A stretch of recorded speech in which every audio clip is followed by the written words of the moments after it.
week on the Sales Process Podcast, we're talking about the problem-solving consultation. Let's go. Welcome to the Sales Process Podcast, the show for business owners and sales pros who are ready to push past limits and take their sales to the next level. Hosted by Shawn Derrick, founder of Legacy Sales Engineering. This podcast is built for high performers who demand more wins, more deals, more profit. We're diving into hard-hitting strategies, real-world tactics, and the latest tech to keep you at the top of your game. Plus interviews with elite sales pros to give you the edge you need. If you're serious about dominating your market, it's time. Sit down. Hold on. Let's go.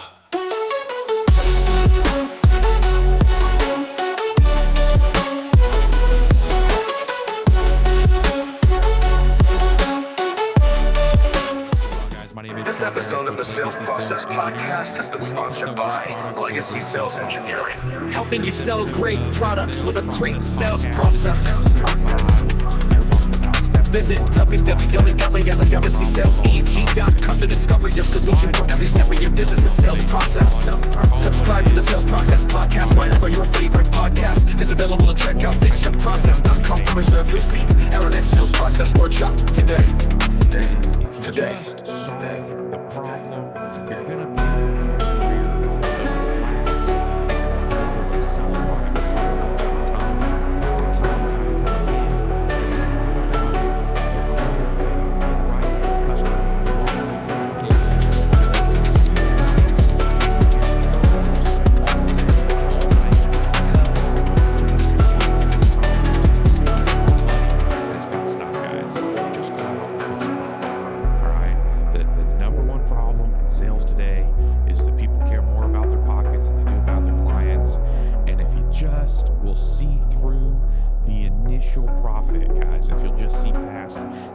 Consultation, you'll be able to stay in the town that you're in, you'll be able to build a career, and you'll be able to win friends, and your life will just be so much better if you just do people right. Dang it, somebody get a hold of this, all right? I feel like I'm preaching. I must stop preaching, though. You got to get on this one, though, right? If you just solve a problem, you're going to win. There's no losing there, all right? And so when I walk into somebody's home, I always try to think about what's best for them, not what's best for me. And if my product is not best for them, I'm going to walk away from the table. I'm going to tell them so.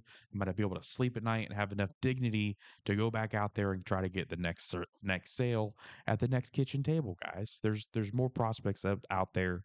The one you're sitting in front of is not going to be the last one. Please don't ruin your career over a sale. It's one deal. Go find another deal if the prospect that you're sitting in front of is not the right prospect. All right. All right. So I'm gonna stop preaching. We're gonna get into this one, but first, pay the fee, share this, comment, subscribe wherever you're listening. You'd be really surprised just by how much liking and comment on a post helps us. Facebook algorithms, TikTok, Instagram, YouTube, wherever you're seeing this, we're on all the places there. But wherever you're seeing it, if you just engage with the post, comment on it, that helps huge and is greatly appreciated. If you want to be on the show, guys, we still have an open call for guest invitations. Hop over to salesprocesspodcast.com. You can fill out the contact us form there, or the be a guest form, excuse me. If you're in business, you own a business, want to own a business, you're selling a product that you're just crushing at, we'd love to talk to you and see if we can get you on and share your story with our listeners so that you can add some value to their life too. All this is about is helping make other people better, and we want you to have that same opportunity so that your voice can be heard and people can learn from you. So if you're out there and that's you, hit me up. I'd love to chat with you. All right. So what does it mean to solve a problem, right? Well, it, it means it's not about what's best for me. It's about what's best for the client. And so we talked about that. I'm going to get off that soapbox. We're going to talk about the consultation. All right. So coming into here, you've got to understand a couple of things. This requires process. There's an order to a sales process in order for it to go right. And if you try to skip steps, you try to do things out of order here, it's not going to work. These things build on each other, and there's a reason that the pros do it the same way almost every time they go into a house, right? The pitch is always going to be different. The the finesse and the transitions are always going to be a little bit different, but you're going to do the same basic steps in the same basic order. I'm not a real big person for scripting sales calls. I know there's a lot of guys out there that are. I have transitions that I typically go to in a script almost. I don't know that I really call it a script. I typically tend though to just talk to the person that I'm sitting in front of and understand who they are and how I need to talk to them in order to help them to the best of my ability. So when you come in here, don't try to reinvent the wheel every time you go into a prospect's home and just wing it. There is a methodology to selling, and if you can stick to it and trust it, you're gonna win. So the first thing you've got to do is, we talked about this in the last episode, but the consultation really rests on you building some type of connection with the client. People buy from people they like, people they trust, people they know. All right. If you've got a prospect that has a friend in the industry that you're in, they're probably going to buy from their friend no matter how good you are. Now, can you overcome that? Absolutely. But in general, people prefer to do business with people they know. Second to that, they tend to do business with people they like. And if you can get to a kitchen table and make a prospect feel like you've been lifelong friends, you can overcome the former pretty quickly. And so when I walk into a home, my rapport building process has already started before I've gotten there. I talked a little bit on the last episode, if you missed that, about doing some research before I ever go into a home, before I ever sit down with a client. I'm trying to understand who I'm talking to. I want to know their personality type. I'm trying to understand their buying habits. I'm looking at their social media to see what type of purchases they make, what kind of things they enjoy, where they go, who they hang out with. Those things are important. And you can say, hey, that's creepy. I don't want to do that. But guys, listen, this is the 21st century. And the things that you put out there on the internet are public information if your profile's set there. And I know that I'm going into a home to do right and honest by the person I'm sitting in front of. I want to be able to solve their problem to the best of my ability, and I'm doing that as a that recon to genuinely understand what the best solution for them is. So if you're doing that recon and you say, "Hey, this guy's not my client. I don't think I can help him," be honest with yourself and the prospect, and be prepared for that moment if that turns out to be true. Now, I don't ever want to judge a book by its cover, because we've all been there. If you've been in sales for any type of amount for any amount of time, you know what it's like to totally think that, man, there's no chance in hell that this is going anywhere, and it blows your mind. One of the largest sales that I've ever made happened in a home that I totally thought was going to be a credit decline before I ever got out of the car, and it turned out to be a really large deal for me. So don't judge the book by its cover, but understand who your client is at the same time. So when you get out the car, I'm looking at things before I ever go into a home to try to connect and identify how much treads on the tires. Is the car clean?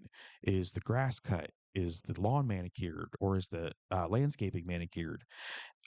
Is the home clean? Is there dirt on the driveway? Is it pressure washed recently? Are there knickknacks and ornaments in the yard? What are they? What kind of flags are on the flagpole? All of these things are data points that you're able to connect with and process to help better understand who you're talking to. And so when you're pulling in and you're just blindly just driving, or run to the front door to bang on it and get inside, slow down just a little bit to process some of those things because they're really important and can really help you build some rapport as you're across the table from that person. So you've heard me say that a couple of times across the table. I think it's really important to do everything you can to get at a table with somebody. The family decisions are made across the dinner table. A lot of times your client or your potential client is going to try to get you to sit at, you know, in the living room with them or on the front porch or, you know, in a weird office of some type across the desk. I want to try to get, if I'm in an office and I'm going B2B, I'm trying to get to a conference table or something like that. So I'm not in somebody's domain. I'm not, I don't feel like there's an authoritative position. We're both in an equal plane. But if I'm at a home, I want to be at the dinner table or as a secondary sitting next to each other at a bar. And I'm in Florida. A lot of our homes here, this is probably prevalent across the country. I'm not sure, but a lot of our homes here have like breakfast bars in the kitchen, and so I've done a lot of consultations next to a prospect at a bar stool at a breakfast bar. So those are great opportunities, especially when you can get next to somebody and you can throw an iPad or a notebook or whatever you're presenting with in front of them so that you can see and share. I finished the last of my coffee. All right. So once you've got your rapport and you feel like you've built enough trust and you've got enough there to transition, you move into step two, and that's transitioning, asking that question that we talked about in the last episode, the permission to sell question, and then transitioning into your consultation. And so you're typically going to say or build some type of front-ended question in here that's going to set an expectation for the prospect.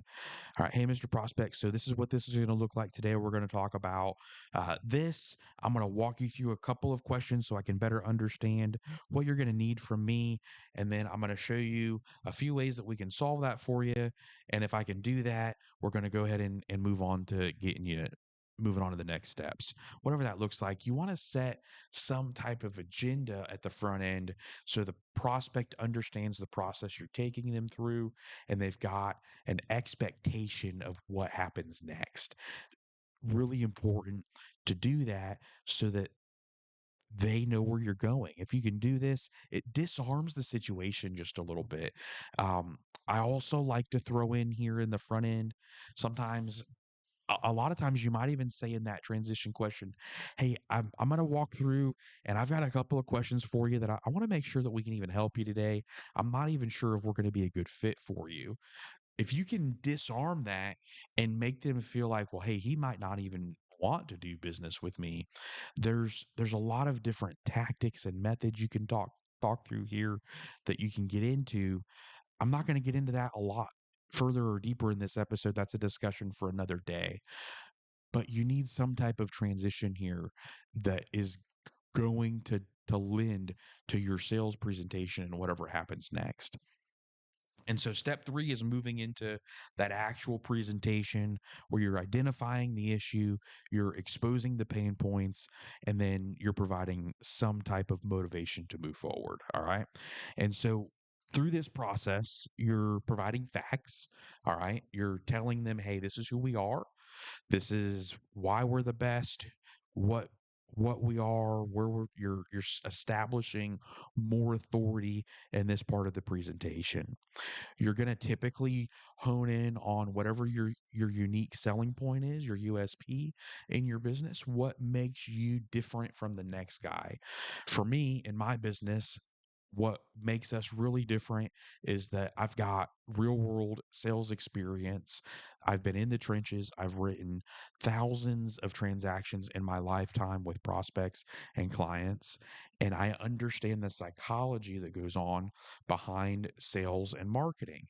And so I'm able to connect with business owners a little bit better than the marketing guy that's never sold anything in his life. He just went and got an MBA in marketing or business administration and has has the theory but doesn't have any of the practice. And so I feel like that's what really sets my business apart from the next guy. You need to understand or figure out what that is for your business. What makes you different than every Tom, Dick, and Harry that's out there doing what you do? And make that part of your problem solving consultation so the prospect understands why they need to do business with you today. The final part of this third piece of this is motivating them to move forward, right? You need to make sure you're not overselling. A lot of times in this portion of your presentation, the prospect's going to give you some type of buying indicator. They're going to start asking price. They're going to say, "Hey, I like it." They're going to give you some type of identifier that they're buying. When they do that, move on to the solution and close. All right. So I want you to make sure you're not overselling. A lot of times I see sales professionals that will come in and they'll just keep like feature dropping, fact dropping. Hey, it does this, it does that, it does this. And by the time it's over, your prospects, their eyes are glazed over. They're not paying attention. You've lost them. Tell them what they need to know to solve their problem. Stay out of the weeds. Keep it simple, stupid, whatever you want to call it. There's all types of, salesisms that we can use here to reiterate this. But you really need to just solve the problem. Display the features and benefits here that your prospect needs to understand to really move forward. The other part that's important here is when you're doing this, you want to make sure that you're building in some type of pre-objection handling tactics to not set yourself up later. And what I mean by that is you can really build in your objection rebuttal before it ever comes up. And so, for instance, if you know that your product is quite a bit more than the next guy's product, you can start talking about how expensive your product is during this part of your presentation. You can say, "Hey, and what you're going to find here is that we have really built a a beautiful product. It is quite a bit better than the other product that is our competitor has, and we do it better this way and this way and that way. And as a result, we tend to be a little bit more expensive than other products in the market. But what most buyers have found that when they spend a little bit of extra with us, our product lasts about 7 times longer than the competitor's product. So they really save sixfold or six and a half fold or fivefold or whatever that number is by buying our product and investing once instead of having to buy it over and over and over again as the other product wears and tears.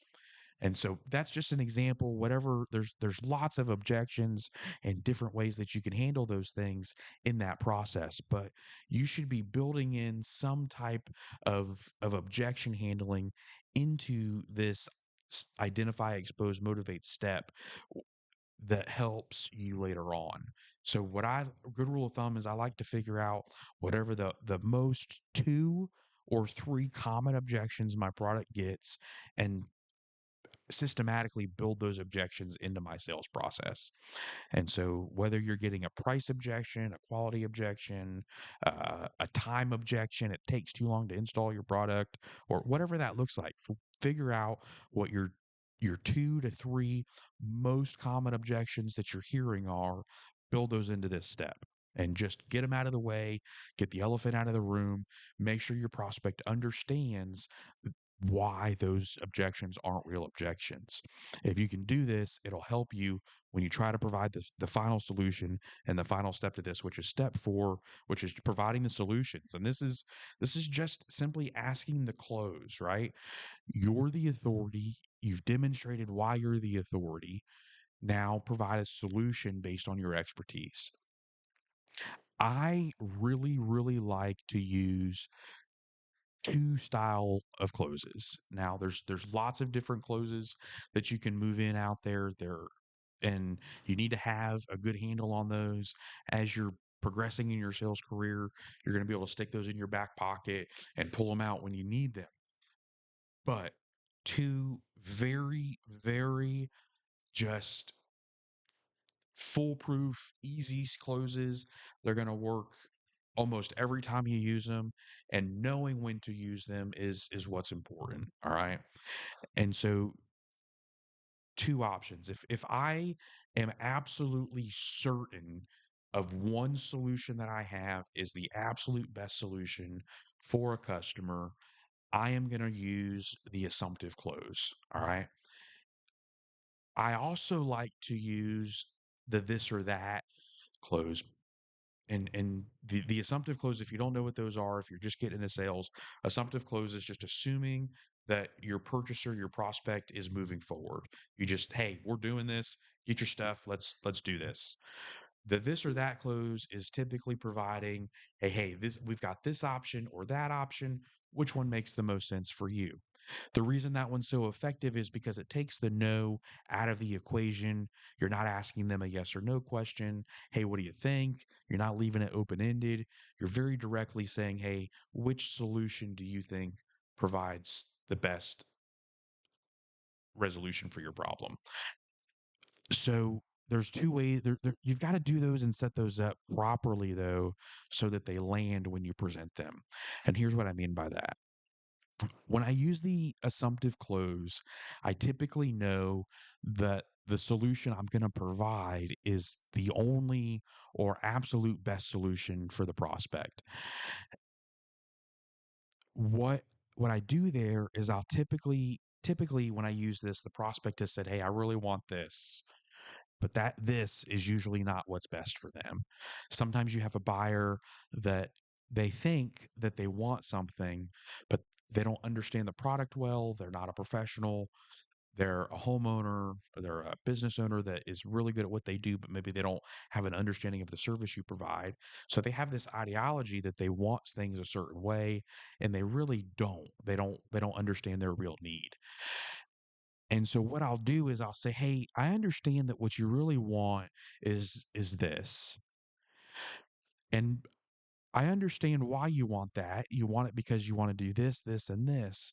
And because you want those things, I think this would be a better solution because it's going to do this, and this. Does that make sense?" Get the yes. Great. Let's go ahead and get your checkbook, get your a lot of times if you're in residential sales, you're using credit of some type. And so typically that good transitional question that or assumptive close will be great. Hey, do me a favor, go ahead and get your driver's license for me. Let's go ahead and start your credit application. If you're not using credit, you might have a contract and say, great, let's go ahead and get your paperwork started. I'm going to need your driver's license. And you just use it to get their address and date of birth and all that stuff off of so you can put it on your paperwork. But if you make an assumptive close there and you're asking what you're doing is you're asking them to provide you something in exchange for the yes. And so just assume, hey, we're gonna do this. This is happening. Go get your stuff. Let's buy. The other style close where you're using the this or that close, when I move to that, it's usually because the prospect wants a solution that I can provide that still makes sense for them. Maybe it's more economical for them to do this solution. Then there's a solution over here that is a better solution, but maybe a little bit more expensive.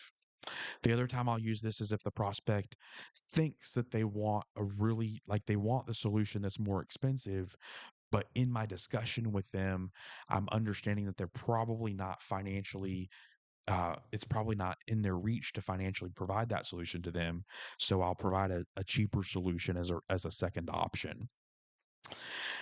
So when you're doing that, you're just going to present, hey, so I've got the solution that you want. We can do this, this, and this, and we can absolutely make that happen for you for this price.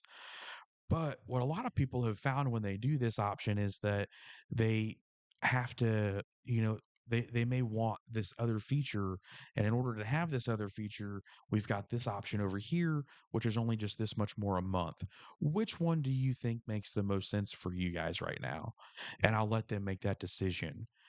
There's lots of ways you could present that, but again, it takes that no out of the equation, and that is really my go-to. I use the this or that close the most, and I really really like it. I've had a lot of success with it in my sales career, and have made a lot of money by providing it or closing that way. So those are the four things that you need to hit in the sales consultation, the problem solving consultation. I think Zig said it best: stop selling, start solving. And if you can just solve people's problems, guys, you're going to have a great career. Your prospects are going to trust you. They're going to refer you to their friends and family, and you're gonna do really well at this. So solve the problem, no matter what the financial benefit is for you. Just fix the problem that the client has with the best solution for their need, and you're going to keep winning. That's all there is to it. They're going to want to do business with you again. They're going to want to tell their friends about you, and you're going to have a good life. Your family's going to love you. You're going to be successful, and you're going to be able to sleep at night. So, I hope this helps you. Go out there, solve some problems, help some people. Hope you come back for the next one. Share this one, guys. This episode has been brought to you by Art with M. You can go to artwithm.com, get signed up there. Weekly online lessons for digital art, Procreate on the iPad for the whole family. One monthly fee gets you the entire family access to a live class every single week, plus dozens and dozens and dozens of lessons on individual pieces that you can get. Check it out, artwithm.com.